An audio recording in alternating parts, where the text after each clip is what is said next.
असली स्कैम ये है। भगवान तो मैंने संदीप माहेश्वरी को बोला था, लेकिन लोगों ने कुछ और समझ लिया। डायरेक्टली शैतान मैंने किसी को नहीं बोला था, लेकिन लोगों ने कुछ और समझ लिया। बात तो मैंने की थी सही और गलत की, लेकिन लोगों ने कुछ और समझ लिया। कमेंट में गाली बकने से पहले यह जरूर देखना कि मैं बताना क्या चाहता हूं, क्योंकि फैसला करने से पहले दलील एक की नहीं दोनों की सुनी जाती है। विवेक बिंद्रा जिनका वक्त और लोग दोनों उनके खिलाफ हो चुके हैं और बिना लीगली प्रूफ हुए लोगों ने उन्हें फ्रॉड बोलना शुरू कर दिया। बिंद्रा जी का बिजनेस मॉडल जिसे स्कैम बोला जा रहा है, क्या वो हर्षित मेहता स्कैम से भी बड़ा है? और ऐसा कौन सा एमबीए है जो साला 10 दिन में होता है? आज जो मैं बात करूंगा वो आपको थोड़ी नहीं थोड़ी ज्यादा कड़वी लग सकती है, लेकिन क्या करें, सच कड़वा होता है। सारे यूट्यूबर्स विवेक बिंद्रा के अगेंस्ट वीडियो बना रहे हैं और संदीप जी को भगवान बता रहे हैं, लेकिन क्या इसमें संदीप जी का कोई प्लान तो नहीं? ये कंट्रोवर्सी कितनी भी लंबी क्यों ना चले, लेकिन किसी को भी उसका पैसा लीगली रिफंड नहीं मिलने वाला, क्योंकि हैशटैग की वायरलिटी देख के अगर कानून फैसला करता तो देश की सत्ता और बड़ी बड़ी कुर्सियों पे ये सोशल मीडिया क्रिएटर्स बैठे होते, हमारे लीडर्स नहीं। मेरा ये वीडियो एक चैलेंज होगा उन सब यूट्यूबर्स के लिए जिन्होंने सच्चाई और फैक्ट्स की जगह मेजॉरिटी के साथ चलने का फैसला किया है। ये वीडियो उनको खटक सकता है जिनकी आंखों पे ना दिखने वाली पट्टी लगी है, और आज भी मैं बात करूंगा ना इसकी ना उसकी, सिर्फ सही और गलत की। तो आपके वक्त को बर्बाद किए बिना करते हैं वीडियो की शुरुआत। पार्ट 1, लोगों का पैसा रिफंड होगा या नहीं। संदीप सर का ये मायाजाल कुछ ऐसा है कि लोग वही देख पा रहे हैं जो उन्हें दिखाया जा रहा है। इसके बारे में पूरी डिटेल्स और फैक्ट्स के साथ बाद में बात करते हैं, लेकिन अभी बात कर लेते हैं रिफंड की। कंपनी कोई भी हो, उसकी एक रिफंड पॉलिसी होती है, और अगर आप उस रिफंड पॉलिसी के अकॉर्डिंग रिफंड मांगते हो तो आपको मिल जाता है, लेकिन अगर उसके अगेंस्ट मांगते हो तो आपको नहीं मिलता। ऐसा नहीं होगा कि संदीप सर ने बोल दिया कि वो उन सबका पैसा रिफंड करवाएंगे जिन्होंने विवेक बिंद्रा का कोर्स लिया था, क्योंकि ये उनके हाथ में नहीं है। क्योंकि अगर इतना सिंपल होता तो बड़ी बड़ी कंपनीज, होटल्स और रेस्टोरेंट्स आज सड़क पे आ जाते। क्योंकि हमें भूलना नहीं चाहिए कि हमारे देश में कुछ लोग ऐसे भी हैं जो होटल या रेस्टोरेंट में खाने के बाद अपने सर का बाल प्लेट में डाल के पैसे देने से मना कर देते हैं। जोमेटो और स्विगी अगर ये ऑफर ले आए कि आपको हमारा खाना पसंद नहीं आया तो फुल रिफंड होगा, तो ज्यादातर लोग इनके खाने को एंजॉय करने के बाद अपना पैसा वापस मांग लेंगे। बिल्कुल यही हो रहा है विवेक बिंद्रा के साथ, क्योंकि संदीप जी के भाषण के बाद लोगों को एक होप मिली है रिफंड की, इसलिए लोग बढ़ चढ़ के इस कंट्रोवर्सी में पार्ट ले रहे हैं, फिर चाहे बिंद्रा जी के कोर्स से उनका फायदा ही क्यों ना हुआ हो। लेकिन बड़ा बिजनेस की रिफंड पॉलिसी के अकॉर्डिंग अगर आपने कोई एडवांस पैसा दिया है और 30 दिन के अंदर आप रिफंड मांगते हो तो रिफंड हो जाएगा, लेकिन अगर उसके बाद मांगते हो तो कोई रिफंड नहीं होगा और आपका एडवांस पैसा किसी दूसरे कोर्स में एडजस्ट हो जाएगा। और इनकी फुल रिफंड पॉलिसी के अकॉर्डिंग अगर आपने कोई कोर्स लिया है और इनवॉइसिंग के 5 दिन के अंदर अगर आप रिफंड मांगते हो तो आपका पूरा पैसा वापस होगा, लेकिन 5 दिन के बाद मांगते हो तो कोई रिफंड नहीं होगा, आप सिर्फ कोर्स एक्सचेंज करवा सकते हो। बात करें अगर 100% मनी बैक गारंटी की, तो उसके लिए भी विवेक बिंद्रा ने ऑन कैमरा स्टेटमेंट दिया था कि अगर आप 10 घंटे 100 दिन तक लगातार काम करते हो तो आप महीने का 10 लाख कमा सकते हो, लेकिन अगर आप नहीं कमा पाते तो आपका पूरा पैसा वापस हो जाएगा। 10 घंटा 100 दिन 10 लाख रुपए महीना। अगर आप ये कर रहे हैं 10 घंटा रोज 100 दिन के लिए तो 10 लाख रुपए महीना, और आप बोलते हैं 10 लाख छोड़ो मैं कुछ नहीं कमा पाता, तो मैं आपको पैसे वापस कर दूंगा। आपको आपके आईबीसी के पूरे पैसे वापस कर दूंगा, 100% money back guarantee. Vivek Bindra आज भी अपनी बात पे टिके हैं। अगर आपने 10 घंटे 100 दिन तक लगातार काम किया था फिर भी 10 लाख महीना नहीं कमा पाए तो जाइए और अपना रिफंड क्लेम कीजिए, लेकिन इसमें आपको सीआरएम के थ्रू क्रॉस चेक भी किया जाएगा कि आपके डैशबोर्ड पे कितना काम हुआ था कितना नहीं। अगर आपकी स्टेटमेंट सही निकली तो आपका पूरा पैसा रिफंड हो जाएगा, लेकिन अगर नहीं निकली और अगर आपने रिफंड पॉलिसी के अगेंस्ट रिफंड मांगा तो आपको कुछ नहीं मिलेगा, फिर चाहे संदीप जी कुछ भी बोल लें उससे फर्क नहीं पड़ता। पार्ट 2, विवेक बिंद्रा के ओवर कमिटमेंट्स। पूरे सोशल मीडिया पे कुछ ऐसी वीडियोस दिखा के मैनिपुलेट किया जा रहा है जहां पे विवेक बिंद्रा ओवर कमिटमेंट्स कर रहे हैं, लेकिन अगर कॉर्पोरेट लाइफ में देखोगे तो बड़ी बड़ी कंपनियां भी अपने बिजनेस और प्रोडक्ट को प्रमोट करने के लिए ओवर कमिट करती हैं। ये कुछ मार्केटिंग हैक्स होते हैं जिनका यूज कंपनियां और बिजनेसमैन अपने बिजनेस की ग्रोथ के लिए करते हैं। एक एग्जांपल देता हूं, फेयर एंड लवली क्लेम करता है कि उनकी क्रीम 7 दिनों में गोरा निखार देगी, लेकिन आज तक आपने किसी भी ऐसी लड़की को नहीं देखा होगा जिसे फेयर एंड लवली ने 7 दिन में गोरा बना दिया हो, यहां तक कि 7 साल में भी गोरा बनाया हो। रेड बुल अपनी एड में दिखाता है red bull gives you wings, लेकिन मुझे कोई ऐसा इंसान दिखा दो रेड बुल पीने के बाद जिसके पंख उगाए हों। कोई ऐसा इंसान दिखा दो जिसने माउंटेन ड्यू पीने के बाद अपनी बाइक को एक पहाड़ से दूसरे पहाड़ पे उड़ा दिया हो।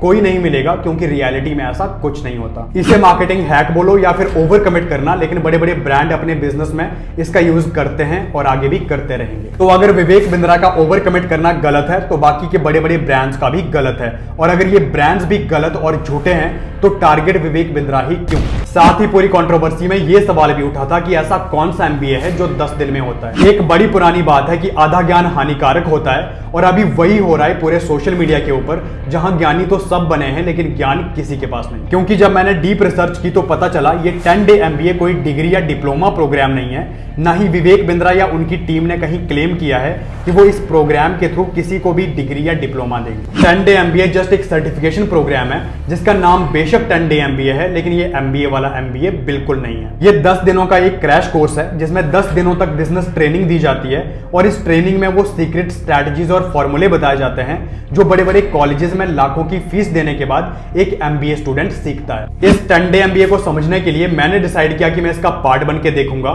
फिर 2 दिन तक मैंने इस प्रोग्राम को अटेंड भी किया। फर्स्टली मैं ये बता दूं कि मैं बीबीए ग्रेजुएट हूं और मैंने बीबीए ज्वाइन किया था ताकि मैं बिजनेस सीख सकूं। मैंने इस 3 साल की बीबीए में अटेंडेंस भी दी, असाइनमेंट्स भी बनाई, रिपोर्ट्स भी बनाई और एग्जाम भी दिए, और आज मेरे पास एक डिग्री तो है लेकिन मैं बिजनेस करना फिर भी नहीं सीखा, क्योंकि वहां मुझे सिखाया गया कि जॉब कैसे करनी है और अच्छी कंपनी में जॉब के लिए आपके पास क्या क्या स्किल्स और क्वालिटीज होनी चाहिए। मैं अपने एक्सपीरियंस से बोलूं तो इस 10 डे एमबीए को 2 दिन अटेंड करने के बाद मैं इसे मच बेटर मानता हूं अपने 3 साल की बीबीए से।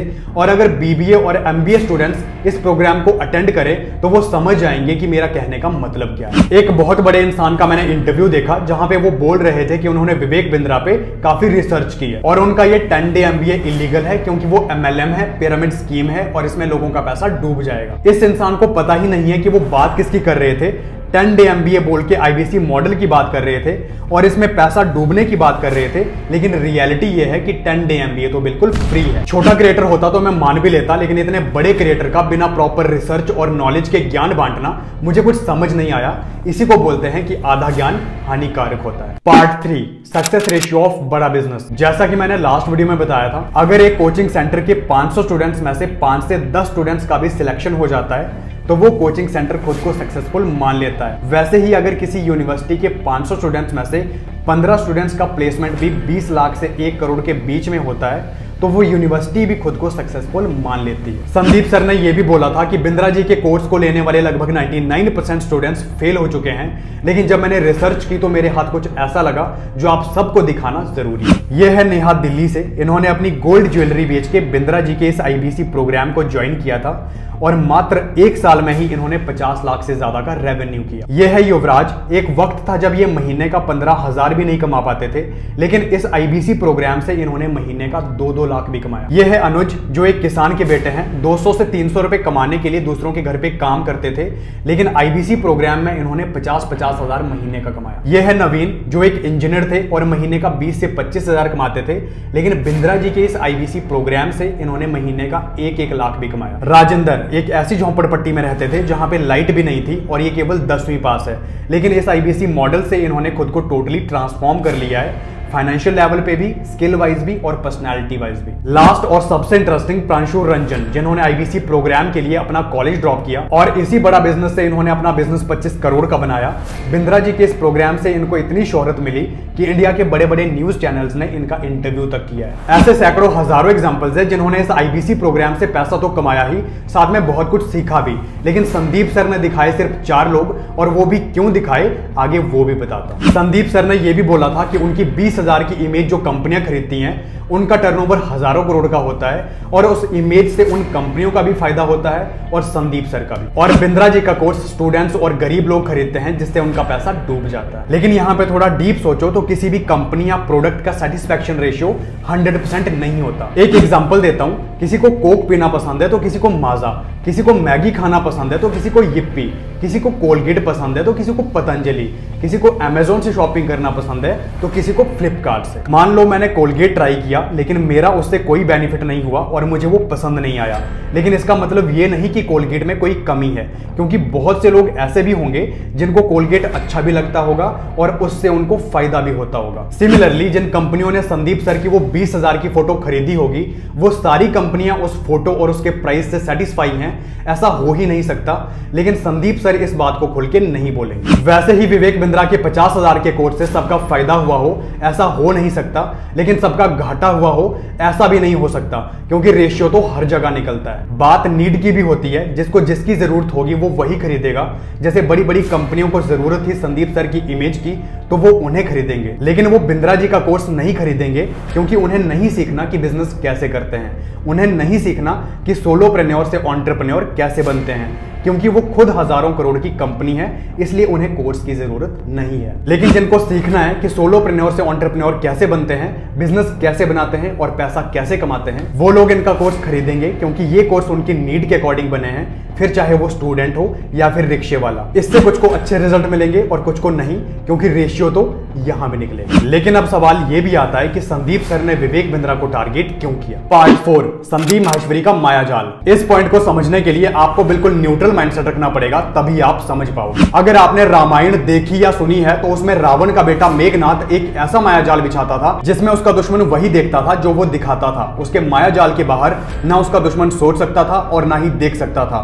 उसी मायाजाल में फंसा के भगवान लक्ष्मण को घायल किया गया था। सेम वैसे ही मायाजाल में संदीप माहेश्वरी ने सभी लोगों और यूट्यूबर्स को फंसा के रखा है, जिसके बाहर ना ही कोई सोच रहा है ना ही देख रहा है, और अगले कुछ मिनटों में मैं इस बात को प्रूफ कर दूंगा। फर्स्ट एंगल, संदीप सर के शो पे जो लोग आते हैं वो उन्हीं के फैंस होते हैं, उन्हीं के भक्त होते हैं और उन्हीं को फॉलो करते हैं। यह बात संदीप सर अच्छे से जानते हैं, तो उन्हें यह भी पता था कि अगर मैं बोलूंगा सही तो वो लोग इसे सही मानेंगे और बोलूंगा गलत तो लोग इसे गलत मानेंगे। फिर संदीप सर ने अपने भक्तों से एक सवाल पूछा कि इस पूरी कंट्रोवर्सी में कौन सही है, तो आगे से जवाब आया सर आप। और उस वीडियो को यूट्यूब पे करोड़ों लोगों ने देखा और वहां से एक इल्यूजन क्रिएट हुआ कि ज्यादातर लोग संदीप सर के साथ हैं। लेकिन थोड़ा ये सोच के देखो कि अगर ये सेम सवाल विवेक बिंद्रा के इवेंट में उनके शो पे उनके फैंस से पूछते तो क्या जवाब आता।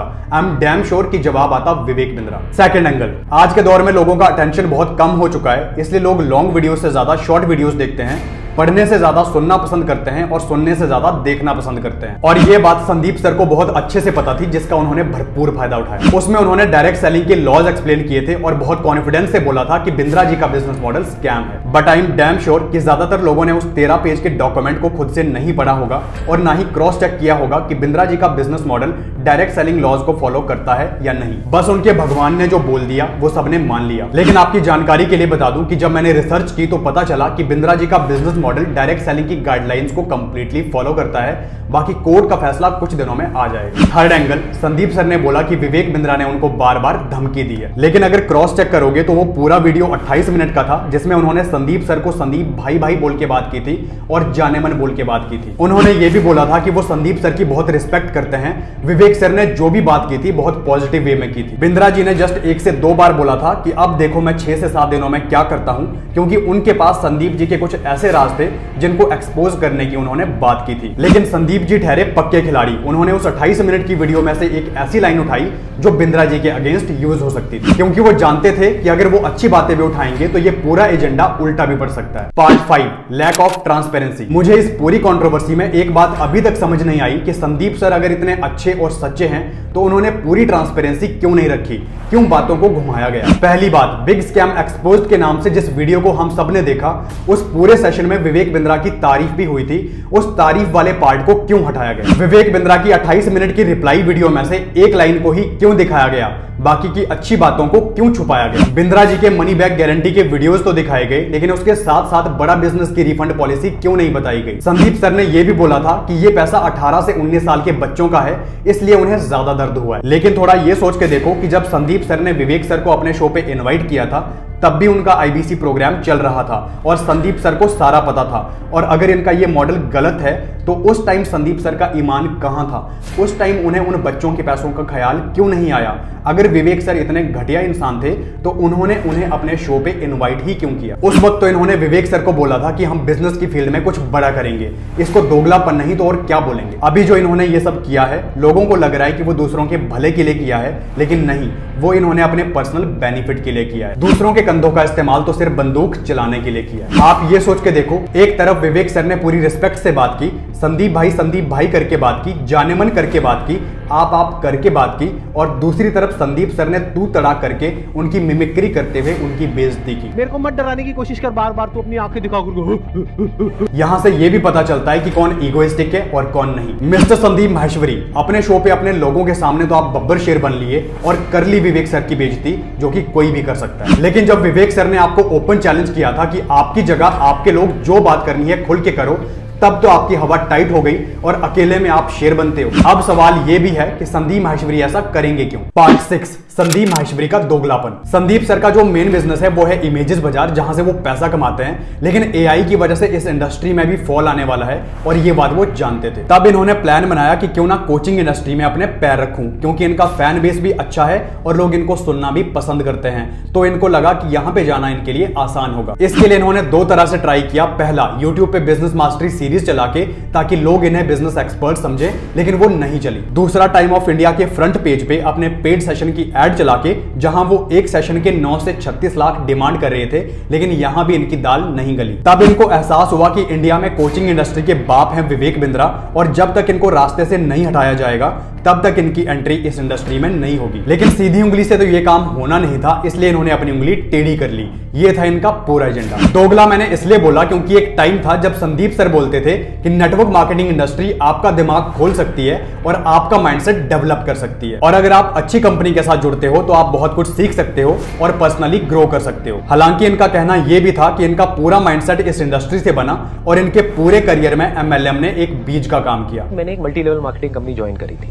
वहां पर स्टेज पे देखा लोगों को बोलते हुए, प्रेजेंटेशंस देते हुए, तो कहीं ना कहीं शायद तभी से मेरे अंदर ये डिजायर आ गया था कि मुझे भी कभी कुछ ऐसा करना है। तो ये जो अभी हो रहा है उसमें कहीं ना कहीं वो भी सीड है, और प्लस पैसे के मामले में भी दिमाग वहां से खुल गया। जैसे मैंने एक कंपनी ज्वाइन करी थी, वहां पे मेरा कुछ नहीं हुआ, लेकिन सीखने को बहुत कुछ मिला। तो आज जो मैं कर रहा हूं उसमें उसका बहुत बड़ा हाथ है। कितने का नुकसान हुआ? 5,000 रुपए का, बट उस 5,000 का आज मुझे कितना बड़ा फायदा हुआ? बहुत बड़ा फायदा हुआ। अगर मैं वहां नहीं जाता तो मेरा दिमाग नहीं खुलता। लेकिन आज जब बात इनके ईगो की है तो ये इस इंडस्ट्री को घटिया बता रहे हैं, इसे दोगलापन नहीं तो और क्या कहेंगे। द फाइनल कंक्लूजन, मैं यही बोलूंगा कि साथ किसी का भी दो, लेकिन उससे पहले डीप रिसर्च करो और खुद से करो, और इस मायाजाल से बाहर निकल के देखो, आपको सच दिखेगा। ये मत देखो कि भीड़ किसका साथ दे रही है, क्योंकि भीड़ हमेशा आसान रास्ता चुनती है और भीड़ में चलना भी आसान होता है, लेकिन यह जरूरी नहीं कि भीड़ सही हो। थोड़ा बाहर निकल के देखो, आपको सच साफ साफ दिखेगा। विवेक बिंद्रा के ऊपर लगे इल्जाम डोमेस्टिक वायलेंस के बारे में मैं इतना ही बोलूंगा कि दूसरों के घर की लड़ाई सबको मजेदार लगती है, चाहे खुद के घर की सुबह तोड़ फोड़ या गाली गलौज से ही क्यों ना होती है। बड़े बूढ़े एक बात बोल गए हैं कि जब मुश्किल वक्त आता है तो वो हर तरफ से आता है और सिखा जाता है कि दोस्त कौन है और दुश्मन कौन। विवेक बिंद्रा के साथ बिल्कुल ऐसा ही हो रहा है। हर्षद मेहता स्कैम, इस वेब सीरीज को देख के ये पता चलता है कि हर्षद ने कोई स्कैम नहीं किया था, उसने बस सिस्टम के लूप होल्स का फायदा उठाया था, लेकिन फिर भी सिस्टम ने उसे कुचल दिया। आई एम डैम श्योर कि इस वेब सीरीज को देख के आपकी भी आंखें भर आई होंगी और आपको लगा होगा कि हर्षद के साथ ऐसा नहीं होना चाहिए था। लेकिन थोड़ा ये सोच के देखो कि जब ये स्कैम हुआ होगा उस टाइम पे मैक्सिमम लोगों ने हर्षद को गलत समझा होगा।